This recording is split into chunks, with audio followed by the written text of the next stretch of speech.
សម្ដេចធិបតីហ៊ុនម៉ាណែតពិភាក្សាតាមទូរស័ព្ទជាមួយរដ្ឋមន្ត្រីការបរទេសអាមេរិកជំរុញឲ្យមានបទឈប់បាញ់ឲ្យបានឆាប់រហ័ស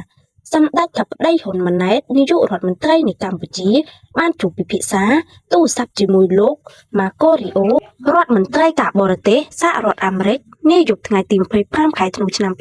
2025ដើម្បីពិភាក្សាអំពីការវិវត្តសភាពការតាមបណ្ដោយព្រំដែនកម្ពុជាថៃក្នុងគោលបំណងជំរុញឲ្យមានបទឈប់បាញ់ឲ្យបានឆាប់រហ័សនិងការអនុវត្តកិច្ចព្រមព្រៀងសន្តិភាពដើម្បីស្វែងរកសន្តិភាពយូរអង្វែងសម្រាប់កម្ពុជានិងថៃលោករដ្ឋមន្ត្រីម៉ាកូរីអូបានគូបញ្ជាក់យំហយ៉ាងច្បាស់លាស់ថាសហរដ្ឋអាមេរិកចង់ឃើញសន្តិភាពស្ថិររវាងកម្ពុជានិងថៃនិងខិតខំជំរុញឲ្យមានបទឈប់បាញ់ឲ្យបានឆាប់តាមអ្វីដែលអាចធ្វើទៅបាន